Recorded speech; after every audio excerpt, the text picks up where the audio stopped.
त्या भगवंताचं मुख बघितलं की दुःख जाते आणि सुखाची प्राप्ती होते। किती मोठे विधाता असतात। विधाता म्हणजे ब्रह्मदेव आहे। ज्या ब्रह्मदेवानं तुम्हा आम्हाला निर्माण केलं त्याचं नाव ब्रह्मदेव। कुलाल हाडाचा बाप चाडाचा अखंड मडके घडी तोरे, हे 3.5 हाताची घरं तयार करायचा कारखाना ज्याच्याकडे त्याला ब्रह्मदेव। अत्यंत चतुर। गिरगावकराचा अंगठा ब्रह्मदेवाने असा केला तर 135 कोटी लोकांपैकी एकाच्याही अंगठ्यावरचे ठसे माझ्या अंगठ्यावर नाहीत। कल्पना करा काय डोकं असलो त्या ब्रह्मदेवाचं। एवढ्या जागेत रचना केली 135 कोटी। माझ्या लहानपणी तिरंगा झेंडा कोणाचा, 70 कोटी लोकाचा। आता तिरंगा झेंडा कोणाचा, 135 कोटी लोकाचा। तर 135 कोटी लोकांमध्ये गिरगावच्या बाळूच्या अंगठ्यावर ठसे आहेत, ते एकाची ठसे त्याला जुळत नाहीत। हे डोकं कोणाचे माहिती आहे? ब्रह्मदेवाचे। काय नाविन्य असेल महाराज। ही 3.5 हाताची उंच टाकी केली उभी आणि या टाकीला 9 छिद्र पाडले, याच्यातून मनानं पाणी येत नाही। कोण्याही टाकीला 1 छिद्र पाडा टाकी कोरडी फट होती। या टाकीला 9 छिद्र केलेत। ही टाकी तयार करायची हाडामासाची टाकी आहे। ह्या टाकीचा निर्माण करता विधाता आहे आणि त्या विधात्याला एक दुःख होतं, मंदिर नव्हतं। सज्जनांनो, ह्या ब्रह्मदेवाचं ते दुःख नाहीसं झालं। द्वापार युगामध्ये ब्रह्मांडाचा मालक गोविंद भगवान कृष्ण परमात्मा यमुनेच्या तीरावर कळंबाच्या झाडाखाली 27 गोपाळासह बसलेले आहेत, बाजूला वासरं बसलेले आहेत आणि त्या सानिध्यामध्ये ब्रह्मदेवानी माव केली। कौतुक पाहवया ब्रह्मयाने केली वत्स हे चोरोनिया, सत्य लोकाशी नेले गोपाळ गाई वत्स, दोन्ही ठाई रक्षेले सुखाचा प्रेम सिंधू, अनाथाची माऊली जय देवा कृष्णनाथा, राय रुक्मिणी कांता आरती ओवाळीन तुम्हा देव के सुता। कौतुक पाहावया माव ब्रह्मयाने केली, वासरन गोपाळ चोरून नेले। दुसऱ्या दिवशी शंकेचं विस्तृत पाहण्यासाठी ब्रह्मदेवाने लोक पाठवली, पण जशील तशी वासरानी गोपाळ खालीत। स्वतः ब्रह्मदेव आले। ब्रह्मा करत आरती माला पहिनावे, देवानी स्वतः आरती केली। ब्रह्मदेवानी माळा घातली, कामधेनू नावाची गाय आणली आणि भगवंतावर अभिषेक केला। म्हणून देवाला गोविंद असं एक नाव पडलं। श्रीमद भागवतात वर्णन आलं, नामने रति गोविंदम भय व्याप्ती तिजायते, धेनुया सर्व सुरधेनुयाम पवित्रायाम, दुग्धोदक भय स्थिता विनियोगा सर्वस्थिता, नामनेन गोविंदयो। म्हणून गोविंद नाव भगवंताला त्या दिवशी प्राप्त झालं। ब्रह्मदेवानी पूजन केलं, अभिषेक केला। त्याच्यावर 19व्या दिवशी पुष्करला ब्रह्मदेवाचं मंदिर झालं। 19व्या दिवशी पुष्करला ब्रह्मदेवाचं मंदिर झालं। त्या ब्रह्मदेवाच्या भेटी करता भगवान शिवजी गेले, विष्णू परमात्मा गेले, यक्ष किन्नर गंधर्व चारण विद्याधर लोकपाल दिग्पाल चारोहास परमहंस गेले। या सर्वांना बघितल्याच्या नंतर ब्रह्मदेवाच्या 8 डोळ्यातून पाणी आलं। ते पाणी दुःखाचं नव्हतं, ते आनंदाचे अश्रू होते। आणि शिवजीने विचारलं, 11 भुजाने शिवजीनं कवटाळलं, काय ब्रह्मदेवा आपण आनंदी आहात? हो म्हणले। 10 भुजानं कवटाळलं, क्षमा असावी 11 चुकून बोललो। एका ठिकाणी 11 पण सांगत होते, कारण डोळे सुद्धा 11 होते। ज्या ठिकाणी भगवान शिवजीला डोळे मुख 5 आहेत त्याला डोळे 10 असतात, पण डोकं 1 आहे त्याला डोळे 3 आहेत, म्हणून 1 डोळा शिल्लक होता। एकादश नयन पाजरती चक्षुयाम भय व्याप्तयाम येतम भुजायाम दंडेषु दशहा। 10 भुजानं कवळलं आणि विचारलं, का रडता? नाही म्हणे, मला फार आनंद झाला। कसला आनंद? विश्वात कुठेही मंदिर नव्हतं, कुठेही मंदिर नव्हतं। आज पुष्करला माझं मंदिर झालंय। माझा आनंद इतका द्विगुणित झाला की मी एवढा आनंदी झालो की त्या आनंदाला पारावार नाही। पण औषध कोणतं घेतलं इतकं दुःख जाण्यासाठी आणि आनंद येण्यासाठी? तर ब्रह्मदेवाच्या मुखारविंदातून ते वाक्य पडलं, जे वाक्य नामदेवरायाच्या मुखातून पडलं, पाहता श्रीमुख गोविंदाचे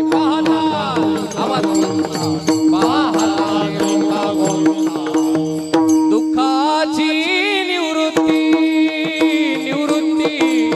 दुःखाची निवृत्ती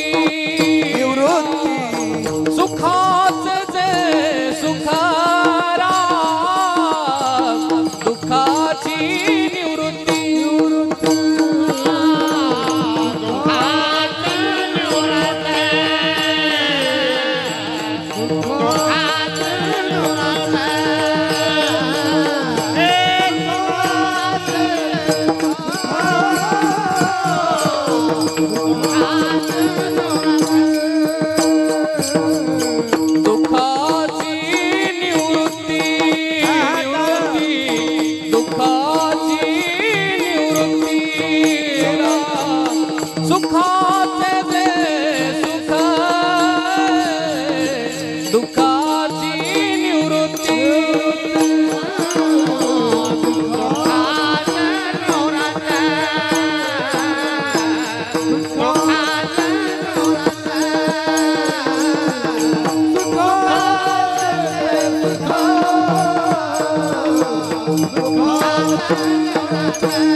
तुम्हाला आणि मला निर्माण करणारा विधाता जर स्वतःच्या अधिष्ठानासाठी दुःखी असेल आणि ते अधिष्ठान प्राप्त झाल्याच्या नंतर ब्रह्मदेवाला सुख प्राप्त झालं असेल तर हे सुख प्राप्त होण्यासाठी औषध एकच होतं.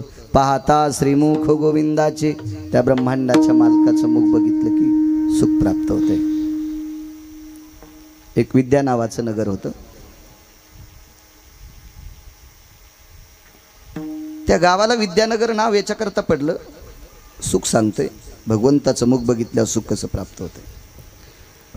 त्या गावामध्ये जगदंबेचं मंदिर, इथेही मला वाटतं रेणुका मातेचं मंदिर दिसतंय. वा छान.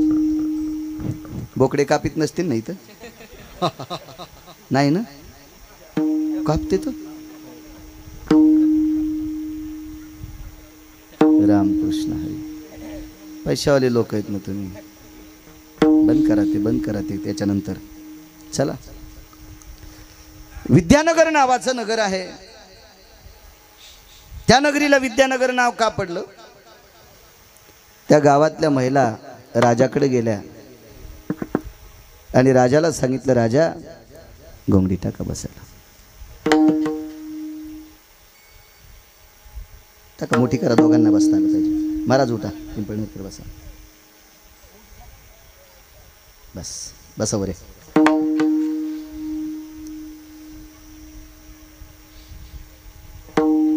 विचारलं राजाला, राजा या गावातला प्रत्येक विद्यार्थी विद्वान झाला पाहिजे. राजाला देवी प्रत्यक्ष बोलत होती. इथं मा रेणुका आहे, तिचं नाव राजाई होतं. प्रगट झाली राजाई माता. काय राजा? आईसाहेब, माझ्या गावातला प्रत्येक व्यक्ती विद्वान झाला पाहिजे. वा. देवीने सांगितलं, राजा बालकांना विद्वान करण्याची ताकद मी एखाद्या वेळेस तुला धनवान करील, पण विद्वान करण्याची ताकद सरस्वतीत आहे. तुला सरस्वतीची साधना करावी लागेल. साधना केली, सरस्वती प्रसन्न झाली आणि वरदान मागितलं, आईसाहेब माझ्या नगरीतला प्रत्येक जन्माला आलेला बालक कुठल्या ना कुठल्या हुद्द्यावर असला पाहिजे, तो या पवित्र देशाचा उज्ज्वलता तारा म्हणून चमकला पाहिजे. तथास्तु. विद्यावान लोक होते म्हणून त्या गावात नगरीला नाव पडलं विद्यानगर. राजा सात्विक पण जगदंबेचा उपासक होता. तसा सात्विक, त्याच्याकडे नित्य जगदंबेला पुरणपोळीचा नैवेद्य होता. मला काय आता सहज मला चरित्र सांगायचं होतं आणि तुमच्या इथं काय घडतंय मला ते काहीच कायचं नाही, तितका मला टाईम नाही. काय फुकट कळण शेंडी वळवळ मला तुमचं इचकून काय भेटणार आहे. पण सहज मला सांगायचं होतं. माझं रेडीमेड कपड्याचं दुकान आहे, तुमच्या अंगाला शर्ट आला, मी काय मुद्दाम शिवून आणला नाही. तो सात्विक जगदंबेचा उपासक आहे. पुरणपोळीचा नैवेद्य नित्य होता. त्या नगरीमध्ये एक वारकरी आले, निष्ठावंत वारकरी, ज्याची निष्ठानिष्ठी असं नाही, निष्ठावंत वारकरी. तो वारकरी आल्याच्या नंतर मंदिर मोठं होतं. त्या मंदिराला रुपयाचं सारवण होतं. रुप नावाचा एक धातू आहे, त्याचं सारवण केलेलं होतं. म्हणजे आपण प्लास्टर म्हणतो असं सारवण होतं. खुंटीला आपली पडशी अडकिली, पाणी होतं, हातपाय धुतले, वळकटी लांबवली आणि चिपळी काढली, विना काढला आणि भजन सुरू केलं. जय जय रामकृष्ण हरी. ते पुजारी पळतच आलं. हे कोण? वारकरी. कोण वारकरी? आमकं नाव आहे. कोण्या देवाचा भक्त? पांडुरंगाचा. इथं फक्त देवीलाच मानायचे. आता ते वारकरी ते का मायासारखं थोडाच होता. तो वारकरी निष्ठावंत होता. ते म्हणला, तू काही सांग, मी पांडुरंगाच्या व्यतिरिक्त जगात कोणाला मानित नाही. आपुला तो एक, ते नेविन जीवा. पण ते पुजारी हुशार होतं. जवळपास गाव नव्हतं. त्या पुजाऱ्याला माहित होते भूक लागल्यावर का होत नाही, पण देवीचं नाव घेईल. त्याला म्हणले, भूक लागली का? हो म्हणले. कसं करायचं आता? काय नाही म्हणले, गावात मधुकरी, आमच्या गावात भीक मागत नाहीत. ते म्हणलं, मधुकरी भीक नाही हो, मधुकरीला भीक कसं म्हणता येईल? ते म्हणले, ते काहीच नाही, इथं गावरान तूप आणि पुरणपोळ्या असतात, पण भजन हिचं करावं लागतंय. ते म्हणलं, नाही गडे, हिचं भजन मी केलं असतं, पण मी ज्याचं भजन करतो त्याच्या मंदिरात ही झाडायला आहे.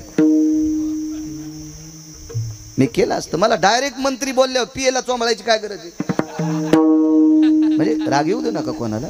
डायरेक्ट जर मंत्रीच हॉटलाईन वरूनच बोलत असेल तर मग पियला कशा करता पाणी लावायचं? काही गरजच नाही ना, काही अपेक्षा नाही त्याला. मला सांगा, ज्याच्या नदीला भरपूर पाणी आहे त्याने ईर कशाला खांदायची? आगावपणा आहे ना खडाळ करून. ती नदी 2 थाड्या भरली, टाकणं त्याच्यात मोटर आणि भिजवून ऊस. नाही म्हणले हावसान पारली, टाकतो का म्हातारी त्याच्यात? कशाला पाळली? अरे काय 12 महिने नदी आटत नाही तू. जे हे सरिता ओघोत्तरायाम जल ओघेशी भय जायते किमम कुपाती जायंते. कूप म्हणजे विहीर. हे काय अगोदर तुम्हाला माझ्या भाषेत सांगितलं होतं, आता त्याचा पुरावा आहे. विठाला विठाला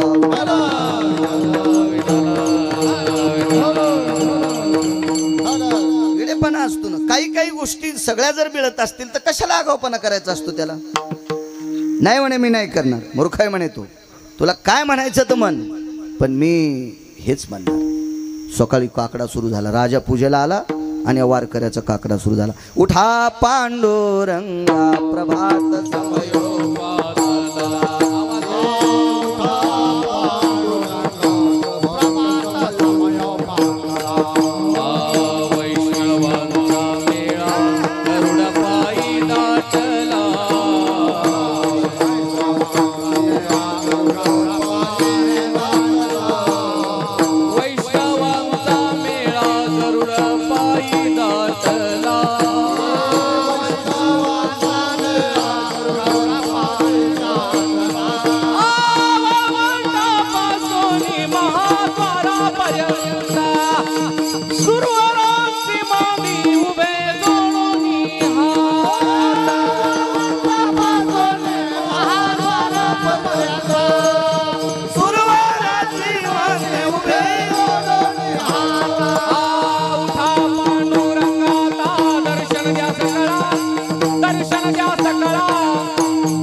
बऱ्यापैकी. उठा अरुणोदय प्रकाश झाला, घंटा गजर गरजिनला, हरी चौघडा सुरू झाला, काकडा आरते समयाचा.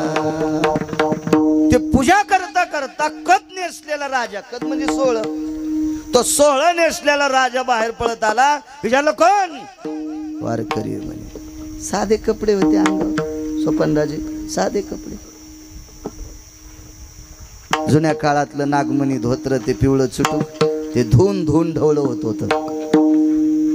जुन्या म्हाताऱ्याला माहिती ते धोत्र. साधं निमस्ती घातलेली, साधा वारकरी, फेटा गिटा पांढरा, त्याला अशा वळ्या पडलेल्या वारकरी. काय रे म्हणे, काय दिलं पांडुरंगानं? काय द्यायचं म्हणे याच्या पलीकडे? इतकं सदृढ शरीर दिलं, याच्या पलीकडे काय द्यायचं? राजानं सांगितलं, तुला पुजाऱ्यानं सांगितलं होतं आणि बाकीचे भजन करायचे नाही. ते म्हणला, पुजारी कोण? आमचा मालक आहे का? पुजारी काही सांगल. हा, त्याच्या खिशात कोंबड्याची पख सापडत आणि त्यानं आम्हाला शिकवायचं होय त्या सोमळ्यानं. हा, त्याची काय लायकी आम्हाला शिकवायची?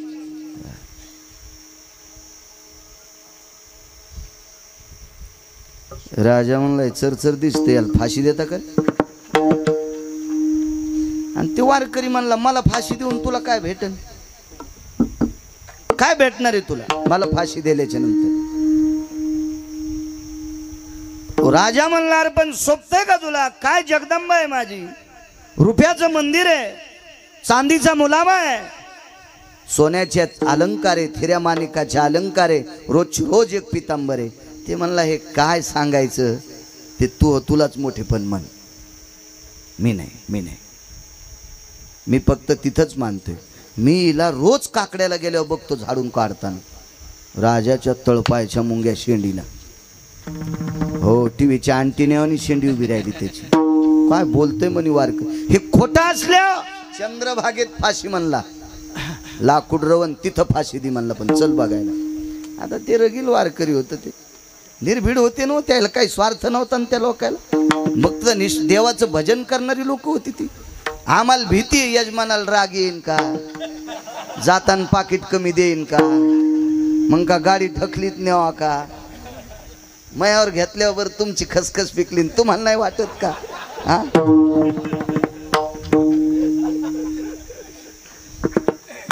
गरजच नव्हती. ते अधिकारी मोक्षाचे काय ताकद होती त्या लोकांची.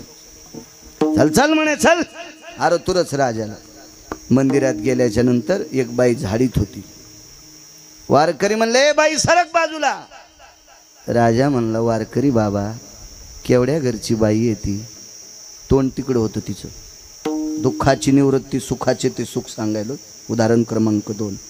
राजा म्हणला केवढ्या घरची बाई आहे, तिच्या गळ्यात काय अलंकार दिसायला लागलेत. मागून पाहिली काय पितांबर आहे रत्न जडीत, त्याला हिऱ्या माणिकाचा जर आहे त्याला त्या पितांबराला. काय बाई. वारकऱ्याला वाटलं यानं अजून ओळखली नाही. वारकरी मुदाम तिकडे गेले. म्हणला हे झाड ना, हे काळी कचरा पडाय, लोट तिकडे लोट पटकन आवर. वारकरी यायला सुरुवात झाली. देवीनं वापस फिरली त्या वारकऱ्याला प्रणाम केला. चेहरा पाहिल्याबरोबर विद्यानगरीचा राजा खालीच बसला.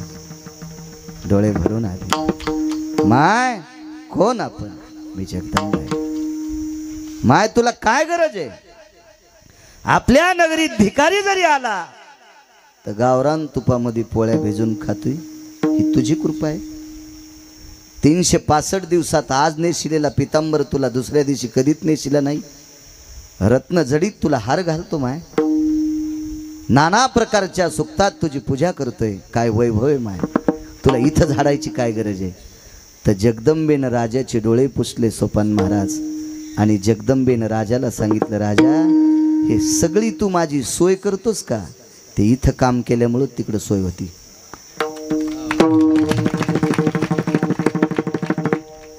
या मंदिरात ज्या दिवशी झाडं नाही त्या दिवशी गावात काहीतरी अडचण येतील, माझी पूजा बंद पडते.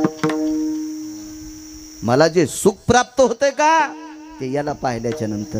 कल्पना करा 3.5 कोटी चंडिकापैकी एका जगदंबेला त्याचं रूप पाहिल्याच्या नंतर सुख प्राप्त होते. ती तुमची आमची काय कथा. म्हणून मालक पहिल्या कडव्यात म्हणतात दुःखाची निवृत्ती सुखाचे ते सुखा. हे आवाज दुःखाची निवृत्ती राम सुखाचे ते सुखा.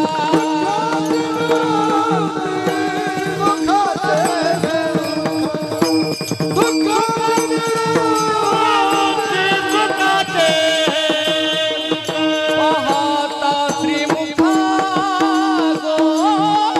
गोविंदाचे, पाहता श्रीमुखा गोविंदाचे. रंग निरागत गुलगुला बोलत, रंग निरागत गुलगुला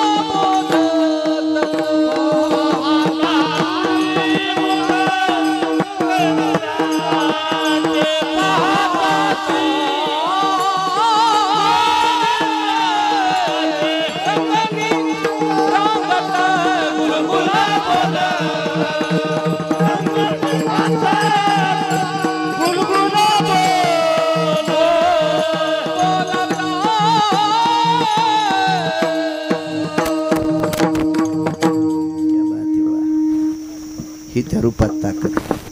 इतकं रूप साजरं, इतकं रूप गोजर आहे ते. एकदा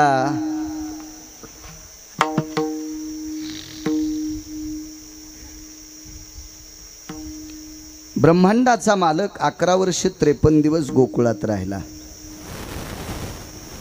आणि 54व्या दिवशी मथुरेत गेला. 11 वर्ष 53 दिवस गोकुळातलं दही दूध तूप लोणी यशोदेच्या महालामध्ये राजानंदाच्या राजवाड्यामध्ये देवानं सगळे भोग घेतले. दूध असेल तूप असेल हे खाद्यातले. 54व्या दिवशी मात्र मथुरेत प्रवेश केला.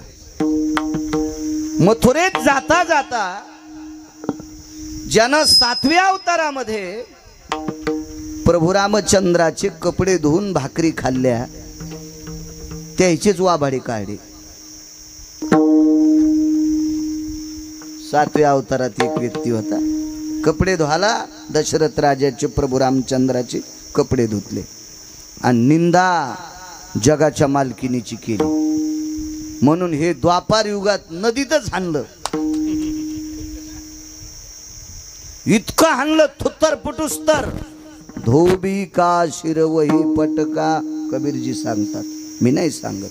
7व्या अवतारात एका पवित्र बाईची चेष्टा केली. तुम्हाला एक सांगू का, भारतीय संस्कृती अशी सांगते, कमी पडते कर व्होल्टेज तुला. भारतीय संस्कृती अशी सांगतो, एखाद्या स्त्रीचं जर चुकीचं वर्तन झालं असेल, ती आपल्याला आवडत नसेल तर तिला डिलीट करा. इंग्रजी शब्द आहे ना हो, म्हणजे आपल्या डोक्यातून तिला वगळून टाका. मलाही फिरू फिरू रामेश्वर बुवा इंग्रजी थोडी थोडी आली, नाही तर मी काय 7वी 5चा विद्यार्थी, जास्त काय शिकलो नाही, फार नाही शिकलो. आणि मला एवढ्यानं धकलं बी मग, पण मग काय बाकीच्या पोरांनी शिकू नका. ज्याच्या नशिबाचा जोर त्याचा कुंदा खांदी चोर. आपलं नशीब मस्त होतं, आपलं 7वीत खेळ जमला. तुम्ही इतक्या बंद करताना तर फुटाने ऐकावं लागतील. तुम्ही शिका, कोणाचं पाहून कोणी काही नाही करा. जमलं ते बाळूचं नशीब गोड होतं, चालला मेळ चालला.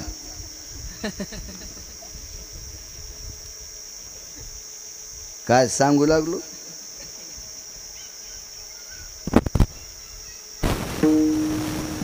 ध्यानात नाही कोणाच्या.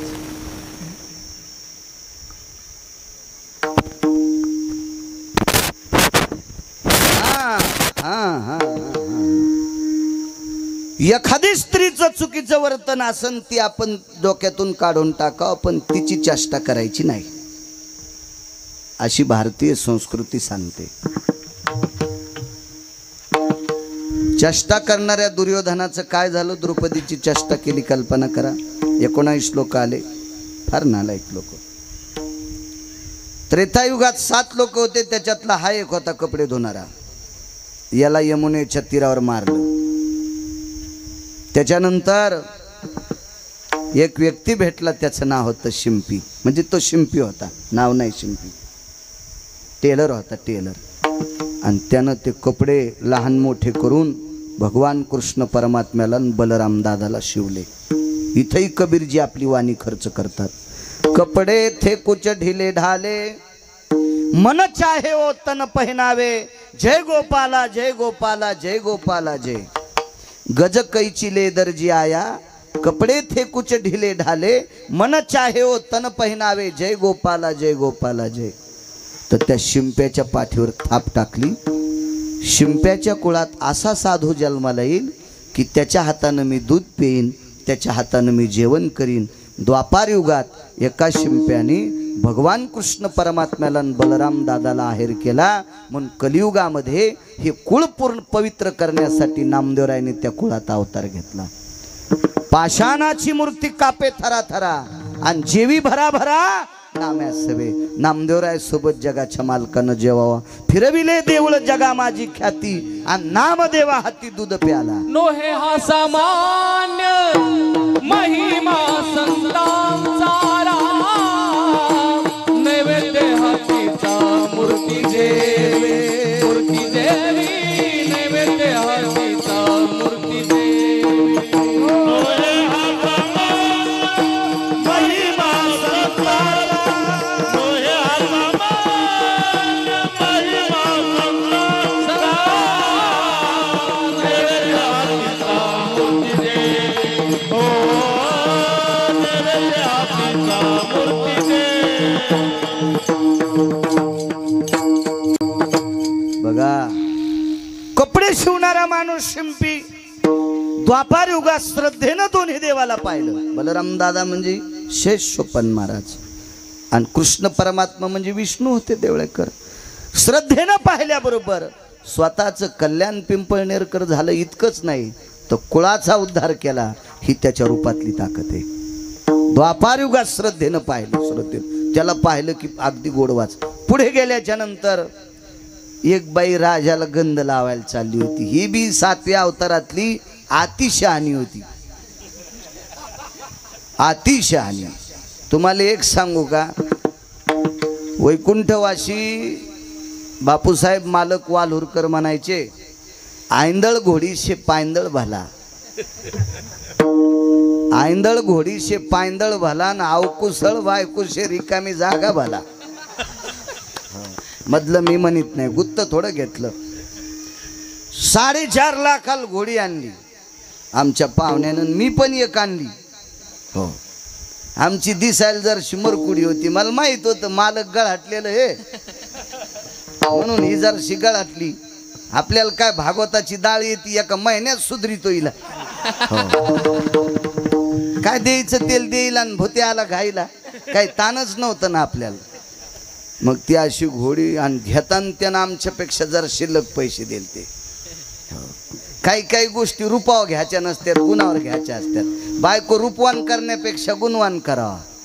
एक जणांनी रूपवान केली, ती त्यालाच म्हणली पिठलं हाटन मला जेवायला वाढ. ते म्हणला कस करावं, मी म्हणलं तळप आहे. ते म्हणला कशाला, मी म्हणलं तिथंच थांबायचं, पाणी प्यायचं, भावताल कोणाचे कंस कडून हुरडा खायचा, कशाला बसवतो हिच्या भावताल येडे घालीत आपलं. हो, तिथंच बसत आहे आपलं, म्हणलं तिथंच तिथंच. हो, आपल्या संस्कृतीमध्ये कर्तव्याला किंमत आहे, देखाव्याला नाही. झाड मोठं किती आहे त्याच्यापेक्षा आंबे किती लागत आहेत. नदीचं पात्र किती मोठं आहे त्याच्यापेक्षा पाणी किती आहे. मंदिर किती मोठं आहे त्याच्यापेक्षा त्याच्यात मूर्ती कोणाची आहे याला महत्व आहे. गाय किती मोठी आहे त्याच्यापेक्षा दूध किती देते. धेनू शिरबिना, नदी नीरबिना, तरु फलबिना, गेह बालबिना. शास्त्र सांगताय त्याच्यासाठी कर्तव्याला किंमत असते, देखाव्याला नाही. ती घोडी घेतली, घोडी दिसायला चपळ होती त्याची मस्त, पण ते बसला की लोंबकळलेल्या बोरी खालून जात होती. कव्हा त्याच्या तोंडाला वरखंडे. म्हणलं कस काय, म्हणलं घोडी येडगळे. म्हणलं लगाम, म्हणला होटाळी ताणू ताणू तिचं रक्त निघायलंय, पण ती लोंबकळलेल्या बोरी खालूनच जाती. मग त्याच्यापेक्षा पायी चलणं बाब्या. आयंदळ घोडीशे पैंदळ भरा आणि अवकुशळ बायकुशे रिकामी जागा भाला. कर्कसे संगती कर्कसे संगती, दुःख उदंड फजिती, दुःख उदंड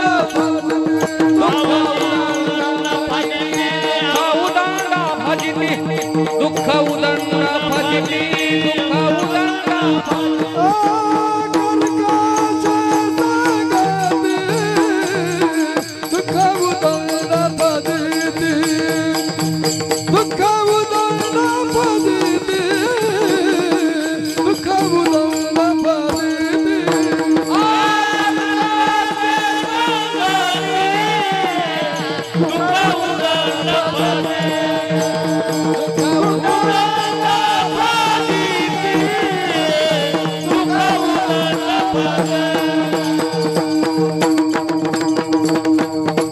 कर्कशा स्त्रीच्या सोबत जीवनभर फजिती असते. तुम्हाला एक सांगू का, ज्याच्या जीवनात सात्विक बायको भेटली त्याला वनवासात पण स्वर्ग आहे. ऊस तोडायला गेला तरी स्वर्ग. तोडू द्या ऊस, थकून गेलाय, पण ऊस तोडून आल्या 3 दगडाच्या चुलीवर गरम पाणी केलं भगुन भर. मालक धुवा हात पाय. हाता पायाला ऊसच पाचट घासली होती, तुमच्या नाही घासत. इतक्या कोमल हाताला घासल्या, हाता पायाला पाचट घासल्या, गार पाणी लागल्यावर कसं छनछन होत आहे का नाही. आणि बाईनं पाय धुवायला गरम पाणी केलं. आनंद आहे महाराज, आनंद आहे. 50 लाखाच्या बंगल्यात राहिलाय बापा, बायको कर्कश आहे, मसनवाट्यात राहिलाय समजायचं. दुःख उदंड फजिती. 7व्या अवतारात शहाणीबाई हिचं नाव मंत्रा, आणि शहाण्याबाईची दाशी होती, अति नालायक बाईची काही. हो, इकून संस्कार आले ते माईकून, तिकून संस्कार आले ते माईकून. पोरीला चांगलं शिकी जा, पोरीला चांगलं शिकी जा, चांगलं शिकी जा. 2 घराचं नाव वाढत असतंय, 2 घराचं नाव वाढत असतंय. जाताना निबर्डक कडे घेऊन देतात, बबे गेल्या गेल्या वायलनी कुठं सासू सासऱ्याचे कपडे धुती, दोनच तोंडन खिचडीन बोंड. असं जी माय शिकिती तिच्या अंगावर झोपीत भिताड पडाव. माती करायला माणसं बोलवायचं काम नाही, घरात फुकून द्यायचं तिचं. असं शिकित असतेत का पोरी. त्या कैकेयीला नालायकपणा शिकेला तिच्या माईनं. म्हणून जगाचा मालक 14 वर्ष 27 दिवस बिना चपलाचा फिरला. तुमच्यातल्या एका बाईनं केलेला नालायकपणा तो कडील गेला. 14 वर्ष 27 दिवस चप्पल घालायला भेटली नाही पंढरपुरातल्या मालकाला. असं शिके जाऊ नका. एका बाईल जावाई भेटला 95 वर्षाचा महाराज. त्याला डोळे नाहीत आणि पोरगी 13.5 वर्षाची नवरी. 13.5 वर्षाची नवरी आणि नवरदेव 95 वर्षाचा, पांढरी शिपीत दाढी आणि डोळे फुटलेले. माईन वाट लावता लावता सांगितलं, बाई लक्षात ठेव, याला देव समजून याची सेवा कर. आणि ज्या दिवशी याची सेवा करता करता तुझ्या पोटात पाप येईल त्या दिवशी संध्याकाळच्याला निरोप येईल तुझी मायन बाप मेले. माय सांगत होती पोरीला, तिचं नाव होतं सुकन्या आणि त्या नवरदेवाचं नाव होतं चवन नावाचे ऋषी. भागवतात गोड कथा आली, गोड कथा, गोड गोड गोड. बघा असं शिकलं पाहिजे. राजा जनकाच्या पत्नीने सीतेला सांगितलं, बाई जितक्या सासा आहेत तितक्या माय समज. जेवढे सासर ते सासरा आहे त्यांना बाप समज. चुलत सासरे असतील, कोणी असतील, काय असतील, त्याला बाप समज. काय नाविन्य हो. दगड उशाला घेतला आणि गवत पाठीला घेतलं. रामायणात एक श्लोक सुद्धा आला नाही की मी संसारात दुःखी आहे म्हणून.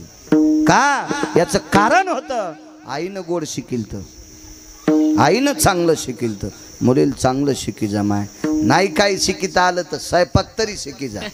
हो, नुसती शाळा शिकली आणि लग्न झाल्याबरोबर घरातले लोक पाहिले होते, म्हणले इतक्या जणायला कणिक मळायची, इतक्या जणायचा उंडा तिंबायचा म्हणूनच तिनं दोरी लावली. ती म्हणली, बाई इतक्या जणांच्या चपात्यान भाकरी भाजायच्या, हाताला कातड राहील का? म्हणून एक कविता होती, अरे संसार संसार जसा तवा चुल्यावर, आधी हाताले चटके तवा मिळते भाकर. नका कोणाला देऊ, पण पप्याच्या बापाला खाऊ घालाय पुरतं तरी तिला शिकवा. होईन सासू सासरे ते जातीन सप्त्याला. हो, पण ह्या सप्त्याला तरी तिनं खाऊ घाला. तो एक सप्त्या, त्याला खाऊ घालाय पुरतं तरी शिकानं. काहीतरी चांगलं शिकवायला पाहिजे. चला, त्या कैकेयीला नालायकपणा शिकील तर तिच्या माईनं. येडपट होती त्या कैकेयीची माय, इतकी येडपट. अशोपती नावाचा राजा कैकेयीचा बाप होता. जेवायला बसलं एके दिवशी राजा, आणि जेवता जेवता ताटात मुंगी आली, भाताचा कण घेतला, निघून गेली. तिकून एक मुंगी भेटली, ती मुंगी मुंगील म्हणती, कुठे गेलती का? राजे जेवायले त्याच्या ताटात. नालायक हेस म्हणे, एवढा मोठा सार्वभौम राजा जेवायला बसतो, त्याचा भात कुठं उष्टा करतेत का? एक मुंगी आपल्यावर किती प्रेम करते म्हणून राजा जेवता जेवता हसला. पण बायकोने विचारलं, काऊन हसलात? याला प्राण्याची भाषा कळत होती, पण दुसऱ्याला सांगितली की मरत होता. दुसऱ्याला सांगितली की मरत होता.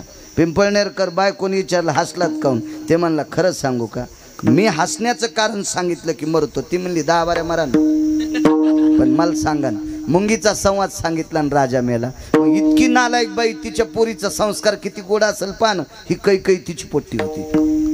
हो, आणि तिचे कपडे धुणारी दासी बी तशीच नालायक असेल ना. संगतीत माणसाला गुण लागत असतो, संगतीचा गुण असतो. तेव्हा संगतीच्या गुणाची ताकद सांगतो तुम्हाला. एका बरणीत मीठ टाकलं आणि एका बरणीत तूप टाकलं, बरण्याचा काही दोष नाही हो. बरण्याचा काय दोष आहे? ज्या बरणीनं मिठाची संगती केली, ज्या बरणीनं तुपाची संगती केली ती कपाटात गेली, आणि जिने मिठाची संगत केली ती गॅसच्या वाट्यापाशी शेकानच वाकली. पुढी एकीकडं, थोत्तर एकीकडं. मिठाची बरणी कुठं कपाटात ठेवत असते. काय बरणीचा दोष आहे? मिठाची संगत केल्यामुळं चुली पुढं कोणी कुणा सरक थोत्र वाकलेले, त्या बरण्याला कहा पॅरलिस झालेलाच त्या शेकापाशीच असतात ना. आणि तुपाची बरणी कपाटात. ज्या दिवशी पुरणपोळी केली त्या दिवशी देवळेकर काढायची. बरणीतलं तूप संपल्यावर बरणीनं बाहेर नव्हतं यायला पाहिजे, पण बरणी रानाच्या वाट्यावर आली. दिवाळीला नातूलय मोठे आलते, डबे कमी पडले, त्याला 2 छिद्र पाडले, नेली खाल्ला काड्या गळीला. बाबा संगती सुटली की असा विचित्रपणा येत असतो. संगत नाही सोडायला पाहिजे. या काही मंत्रीला संगत झालती ना त्या कैकईची. 7व्या अवतारात शहाणपणा केला, 8व्या अवतारात 32 जागेवर वाकली. 32 जागेवर वाकली. रूपराशी हिन कळा अत्यंत हीन दिसायला होती. अहो कंसानं लय प्रयत्न केला, नाना प्रकारचे डॉक्टर आणले, गंडे घालणार आणले, दोऱ्या घालणार आणले, अंगुरे लावणार आणले, सगळे सलाईन देणार आणले, ऑपरेशन करणार आणले, प्लास्टर बांधणारे आणले. शेवटी रूलर घातलं तिच्या अंगावर. असं नव्हतं तेव्हा मी येरी सांगायला लागलो, तेव्हा रूलर गिलर काय नव्हतं. पण 32 जागेवर वाकलेली नीट झाली नाही. तिच्या करंगळी पसल्या बोटात ताकद होती रामेश्वर बुवा. तिनं गंध लावला की कंसाला झोप लागत असती. झोप 2 लोकायला येत नाही, 2 लोकायला झोप येत नाही. ज्याचं दुखतंय त्याला एक झोप येत नाही, मग काही दुखू. ज्याचं दुखत आहे त्याला एक झोप येत नाही, आणि ज्याला दुसऱ्याचं खपत नाही त्याला एक झोप येत नाही. त्याचा ऊस वाढाच कसा, खत घातला त्यानं कसा वाढन? हा का खालून त्यानं जाग थोडाच लावला ऊस वाढायला? हा खत घातला त्यानं, ते पाळी घातली, काय काय सरी केली, माती लावली, मशागत केली, त्यानं वेळेला पाणी दिलं. तू बसला दुसऱ्याच्या फालक्यावर लटकू लटकू लग्न हानी तर नुकती हानीत. आणि पुन्हा तिथून आल्यावर म्हणला वरण पातळच होतं. का बापाचं श्राद्ध घातलं नाही, कावळा गेला नाही तुझ्या घराहून, आणि लोकांच्या लग्नातलं वरण पातळ म्हणतून तू हऊस कसा वरी वाढन? ह्या लोकायला झोप येत नाही. कायच घर बांधलं हो त्यानं. म्हणलं हो राव, त्याला गौसलन, तुला काऊन नाही गौसलन? अशी इचकिनारी अवलाद काही काही काही इचकिनार. दुसऱ्याचं संतोष ज्याला सहन होत नाही त्याला झोप येत नाही, दुखतंय त्याला एक झोप येत नाही. कंसा द्वेषी होता म्हणून कंसाला झोप नव्हती. हिनं गंध लावला की झोप लागायची. तिने सांगितलं अरे मी गंध लावायचं बोट वाकडे याला सरळ करणं. ते म्हणलं तू यासाठी सगळे वैद्याती ज्या येते दक्षिणाधिपतय नमः. दक्षिणाधिपती म्हणजे यम. तुला नीट करणारे सगळे मेले म्हणला. तुला नीट करणारा वैद्य एकही नाही, तू नीट होत नाहीस. पण हिला नीट केलं पंढरपुरातल्या मालकाने. एकदाच त्याच्याकडे पाहिलं. 11 वर्ष 54वा दिवस उजाळला. मथुरेत भगवान आले. गंध कंसाला लावायला चालली होती आणि पाहिल्याबरोबर गंध लावला. कुरुपती स्वरूपवंत ठेली. काय ताकद महाराज. 35 वर्ष गंध लावला कंसाला, बोट नाही नीट झालं.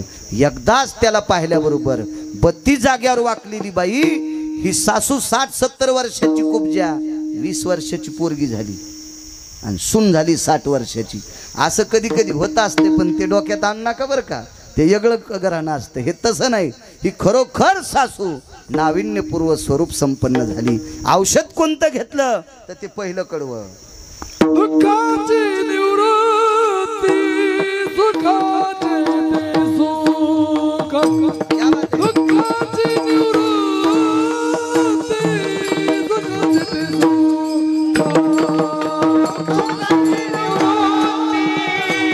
सुखाचे ते सुख. दुःखाची निवृत्ती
शहाण्याबाईनं घातलेलं लोणचं वाळून गेल्यावर पाण्यात बुडून चोखा तरी बरंच लागत. आणि टिकल्यावालीनं घातल्यावर 3ऱ्या दिवशीच वरून साय येते त्याच्यावर. ती लसणाला नख तरी हानीन, त्या लोणच्याला टाकायला लसूण त्याला न खाणं. मी काय बाई नाही मला इतकं कळायला, मला वाचायचा नाद आहे. पुन्हा म्हणते तुला कसं काय इतकं कळत, असं किती ना काय काय, मला वाचायचा नाद आहे म्हणून सांगते. लोणच्यात टाकायच्या लसणाला लख लागू देत नव्हते. हां, त्याच्या त्या लसणाच्या पाकळ्यानं ते मडकं भुराळीत होते, पेटवायचं आणि त्याच्यावर मडकं पालतं घालायचं. मी काही एखाद्या जन्मात बाई हो नव्हतो, आणि असलो तरी मला काय कळन, मला काय कळणार आहे. पण ते शहाण्याबाईनं घातलेलं लोणचं तसे जुने जुनेच असते. विठाला विठाला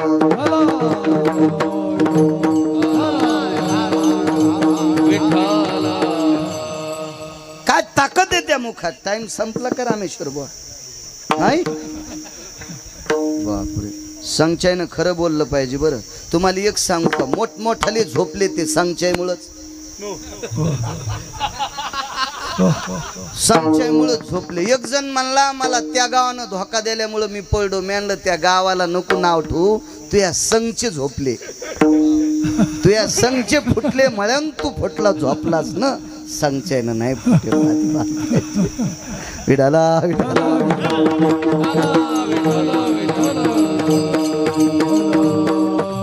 पुरावा सांगतो.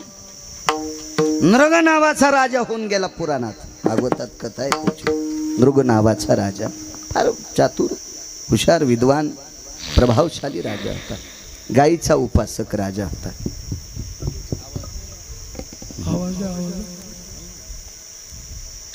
गाईची सेवा करणारा होता. गाई पाळी जा, त्याला नाही मेळ बसणार. आता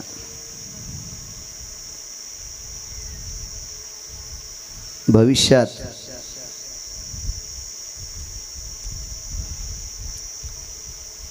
आपण एवढे प्रगतशील होऊ, पण काही काही गोष्टीमुळे आपलं प्रपंच मातीत जाईल. मगाशी बसल्या बसल्या आम्ही उगाच बोलत होतो 2-4 मिनटं. नाना आम्ही रामेश्वर बुवा तिथं बसलेले ते घरचे होते. आपल्या सगळ्यांच्या लहानपणी जमीन नांगरल्याच्या नंतर उन्हानं आपण मग त्या ढेकळं उलत होते. आता उलत नाहीत, जरगट व्हालेत, चरबट व्हालेत. याचं एकमेव कारण आहे त्याला गाईचं गोमूत्र सापडणं, गाईचं शेण सापडणं. गाय, म्हैस, बैल हे शेण पवित्र असतं, याच्यामुळं ती जमीन अशी विकसित होत असते. फार मोठं नाविन्य तिच्यातलं सत्व राहत असतं. मोठी माणसं आहात, पाण्याची सोय आहे, हिरवळ आहे तुमच्याकडे. 1-1, 2-2 गाय असावा. 600 टन ऊस झाला आणि दारातून चालल्या म्हणलं महाराज दूध घेता का? तर मग त्यानं दूध आणलं, उंदीर धरल्यावानी थैली. मी म्हणलं हे दूध प्याल्यापेक्षा एखादं ढक्कन रोगर पाच ते बरं होईन. कशाला उंदीर धरून 600 टन ऊस झालाय आणि उंदीर धरल्यावानी थैली आणायला. पाळणं एखादी मसड, पाळणं एखादी गाय, 2-2 एकर रान हे होत राहील. नुसती मोकार टेकन चौघीत लुगडं एक.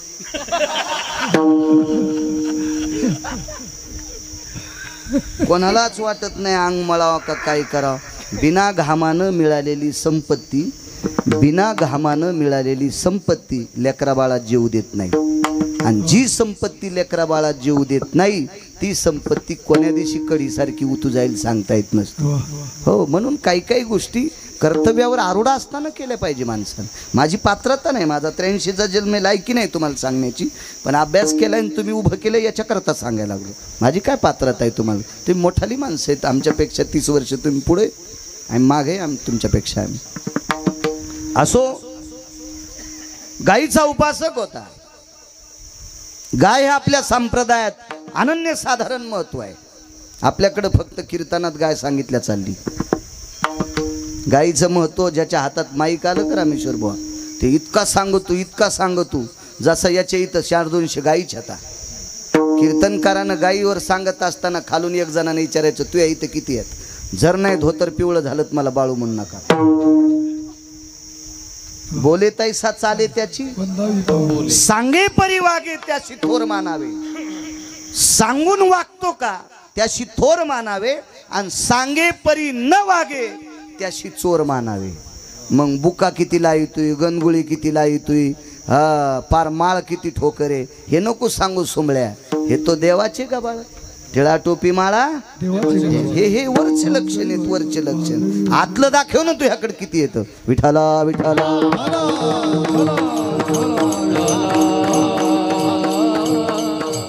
फार मोठी शक्ती गायीमध्ये. विज्ञान सुद्धा त्याला ग्वाही देत आहे. शास्त्र पुराण वेद तर सांगतोय सगळ्या गोष्टीची साक्ष आता तिच्यात आहे. असो, गायीचा उपासक होता.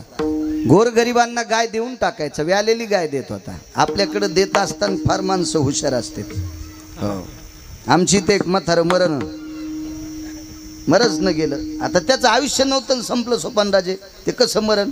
आयुष्य संपल्याच्या नंतर काय तुटला आयुष्याचा दोरा नियर वावगा पसारा. पण आयुष्यात नव्हतं संपलं. ते काही काही जुन्या बायका येत असतात, माय बाजाच्या आड्यात जीव गुतलाय, याला खाली उतरा. म्हणजे ते सुंबाचे आडे असते ना.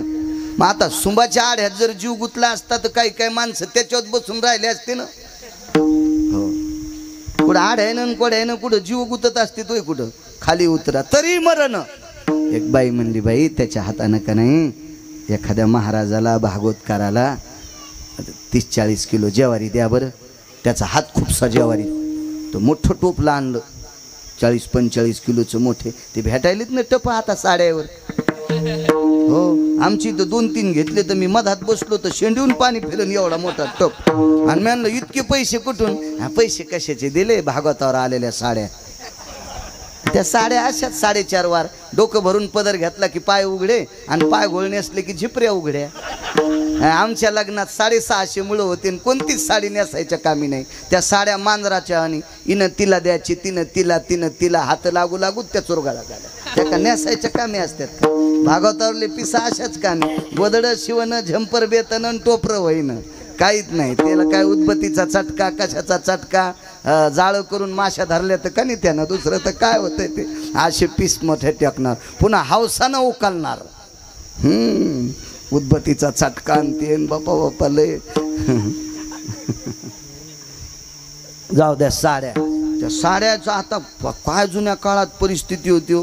काय साड्याचा चांगली गोष्ट आहे, समृद्धी झाली, आनंदाची गोष्ट आहे, पण मर्यादा असली पाहिजे. त्या साड्याचे टप घी, काही घी. त्या साड्या इतक्या लांब पावचाल्या. माझ्या लहानपणी मोठ्या पेरणीची तिफन सुताराच्या न्याहून उचलली की मारुतीला येडा घालीत होते. आणि कुठं टेकीत होते माहिती आहे का? रानात. रान लांब असलं तर बैलगाडीत ती टिफन टेकायची आणि रान येईपर्यंत बैलगाडी उभी करायची नाही. आणि पेरणारा वापस येत नव्हता. जे पेरीत होता का त्यानं पेरणी वाहड्याच्या नंतर, वाहडी म्हणजे संपली म्हणत नव्हते. बगव्यातलं कुंकू संपलं कधीच म्हणायचं नाही, वाहडं म्हणायचं. आता बगवेच नाहीत ना. आता काय विषय, कुंकू फक्त सक्रातीच्या दिवशी. आणि महाराज घरी आला तर त्याला मी लावू देत नाही, कारण यायला टिकले आणि मला काऊन आंबाबाई. तुम्हाला टिकल्या ना आम्हाला आंबाबाई. आगावच काम न. हे झालं तांबुळणीनं कुंकू लावलं, जिनं घेतलं तिनं नाही लावलं. तांबुळीन कशी लाईन? तांबुळीन ही किती? तांबळीन मुसलमानी नसती ना. ती कुखुई किती पण अंगाला लागू देत नाही. का लागू देत नाही? त्याच्यात लाईत नाहीत म्हणून लागू देत नाही. आणि आपल्याकडं नुसतं हरिद्रादि कुमकुमम चूर्णम ललाटम प्रपटलेहा यदम प्रपट सौभाग्य प्रदायिनी हे नुसते आपण मंत्रच म्हणायचे. ह्या काय नाही, हे लाईत नाहीत, काय नाहीत. नका का लाईनं टिकली का लाईनत पण जरा ठोकर लाईजा दिसायसारखी. आणि ती जरा अशी इथं मध्यभागी लावायची, खाली लावायची, वरी का कोंबडी बसवायची कांडे घोळायला. किती महाराज फुकल्यावर सुधरत तुम्ही. पहिली मला गोळी घाला. अहो, संस्कृती आपली. कीर्तनातून घ्यायचं काय? नुसता महाराज आणणं, त्याला खपक्या पाकिट देणं, आपण सोनाराच्या नळीसारखे असे जिकून हवा तिकडं तिकून हवा इकडं. काहीतरी घ्यायला पाहिजे त्याच्यातलं. अहो, या देशातल्या पवित्र स्त्रीनं कीर्तनातून एक घ्यायचं. ज्या स्त्रीचं सर्वांग झाकलेलं आहे ती स्त्री पंढरपुरातल्या मालकाला आवडती आणि ती स्त्री काशीतल्या मालकाला आवडती. काय ताकद आहे माझ्या माईंनो. किती शक्ती, किती मोठी शक्ती. या देशातली सर्वात मोठी जडवड श्रीमंती काय असाल तर या देशाची स्त्री आहे. तुम्ही चुका करता कामा नये. काय सांगू लागलो ते मरण मथार. मग ते मोठा टप आणला. हा, त्या साड्या ती टिफन नेत होते ना शेतात, तर ते पेरीपर्यंत घरी येऊन बायकोचं तोंड पाहत नव्हता. आता तोंड पाहायचं काय, तिच्या साडीचा कासरा टिपणीला आहे ना. हो, म्हणून ज्वारीच्या बुडख्या पोंघे मर. ज्वारी कधी आळ्या पडलेल्या पाहिल्यात तुम्ही? हा, यावर्षी ज्वारीवर पण आळ्या होत्या. त्या साड्याचा परिणाम आहे तो. हो, कासरा दुसरा लावणं सोमळ्या. काय म्हणला, आपली शेती आणि गाडीला वंगण भेटणं. बाई कळती अंगणावून आणि शेतकरी कळतो वंगणावून. हो, याच्या इथं किती माल व्हालाय, आख वाजायलाय. इथून सोयाबीन टाकली की वडवणीत आवाज चाललाय कुई कुई. आणि याच्यासारखा शेतकरी कोणी कोणच मोठा नाही. कोणी कोण मोठा आहे, वंगण भेटणं त्याला. हो, आणि बाई कळती अंगणावून. तिचं नाव निर्मळा आणि साऱ्या घराला बुरा आला आणि नाव तिचं निर्मळा. हो, ती म्हणली महाराज गिरणीवाल्यानं आंघोळ केल्याशिवाय मी दळण आणत नाही. मो नाव म्हणून निर्मळा आहे. आणि दारात सतत नाटून संडास केली. म्हणलं कह काढी ती. म्हणली देवा घरचा मळा आहे, हप्त्याला एकदा काढी ते.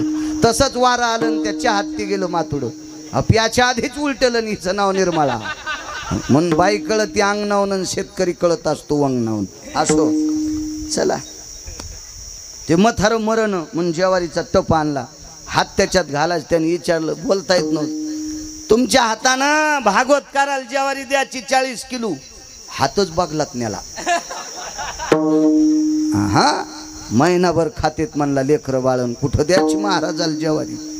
मग ती मथारी म्हणली, बाई हात घालीनच बाई, हे यायच्या नावाने एखादी गाय द्या. ऐकू येत होतं त्याला, बोलता येत नव्हतं. म्हणजे गाईच्या गोठ्यात मला घ्या म्हणला. मग गाईच्या गोठ्यात नेलं. जाणकार होतं, लय हुशार होतं ते. बारक्या करवतान कापीत होतं. हो, बारका करवत असतो ना, हा, रक्त कमी निघत आणि तुकडा पडायशिवाय राहत नाही. असं काय काय लय काय काय काते हो बापा. म्हणजे आमच्या इथं असा शेतकरी होता, मंदिरातली फरची सुरू झाली की चौकात टाकली. हो, चौकात. असं काय काय काम म्हणून असा चौक उगा जोरदार. ते थकल्यावर मी गेलो भेटायला. म्हणलं बाई काय कारभार, काय सांगायचं महाराज. 1.5 एकर जमीन होती, आता 84 एकर झाली. कशी घेतली, कसं सांगायचं महाराज. त्याच्यासारखं डोकं तालुक्यात कोणाला नाही. कोणाचे उसने पैसे पुन्हा परत करीतच नव्हते. कोणाच्या दुकानावरून खताडा आणलं की पुढच्या वर्षी दुसराच दुकानदार त्याला देतच नव्हते. महाराज मेले तर एक ट्रॅक्टरची टाली भरतं येठनं गवसतील. ते संडासला मुद्दाम दुसऱ्याच्या वाखारीत जात होते गाव खरायनं. आणि कोणाचं आऊत सुटलं की येठण बगलात घालून येत होते. आता लादणी सऱ्या येठण्यानंच भरली. म्हणले महाराज इतके नुसत्या कोंडक्यात जळते, इतक्या कोंडक्या आवताच्या कोंडक्या पण आणत होतं. हो, कोणाचं असं कातेव नेटिजू असलं की न्याचं आणि ते माणूस वळखीन म्हणून तवरक्त वारनेस लावून ठेवायचा. हे कालच सुताराकून केलं. कोण्या सुताराकून, रामभाऊ कोण. ते तो परदिशीत मेला. मेलेल्या सुताराचं नाव सांगत होतं पहा गाव. असं मथार होतं ते. काय काय असे मोठे बहादर असतात माणसं कमवायला. तसं ते म्हातारं होतं. गाईच्या गोठ्यात नेल्याबरोबर म्हणला ही देऊन टाका. तिल झालता निकाळ्या. तिची शेपूट काळी पडली होती. निकाळ्या झालेल्या गाईची बैलाची शेण काळं येत असते आणि शेपूट काळी पडली. लक्षात आलं ही उद्या सकाळच्या मरती. आणि देऊन टाकली भागवत करायला. भागवत करायला गाय पुरायला 1600 लागले. त्याला माहित होतं मोठ्या पेरणीत भागवत झाले. गडी गुत्तेन खडा खांदायला ही जाऊ द्या पिढा भागवत कराकडे त्यानं दे. अशी काही काही माणसं. तसा होता कंदरुग राजा. राजा गाई सालंकरत द्यायचा महाराज. आणि शेवटी त्या राजाला वादिवाद झाला. सरड्याचा जन्म प्राप्त झाला. याच्यातून मुक्त होण्यासाठी उपाय सांगितला. पाहता श्रीमुख गोविंदाचे, वनी खेळती बाळ बल्लवाचे, तुरे खोविती मस्तकी पल्लवाचे. वनामध्ये गोपाळ खेळत होते. खेळता खेळता एका खड्ड्यापर्यंत गेले. अंधारा दिसला. मोठी डोळे होती त्याची. आवाज दिला दादा. या पोचले दादा. गोपाळांना पाहिलं, दादांना पाहिलं. नाही जीवनमुक्त झाला. भगवंत धावत येत होते. धावता धावता दमन चलत होते. दादांनी सांगितलं देवा पळा ना रे कन्या, धाव ना. येतो म्हणे. पाहणं किती मोठा सरडा आहे. देवाला माहीत होते मला पाहासाठी थांबलाय. भगवान आल्याबरोबर सोपान महाराज देवाला पाहिल्याबरोबर सरड्याच्या येवणीतून दिव्य तेज निर्माण झालं. पार्षद आले. एका विमानामध्ये ती ज्योत बसवली. अंदर्ग राजा वैकुंठाच्या ठिकाणी नेला. पूर्वजांनी विचारलं अरे तुला सरड्याची योनी प्राप्त झाली, काय दुःख होतं, मुक्त कसा झाला. पाहता श्रीमुख गोविंदाची विठोबार घुमाय.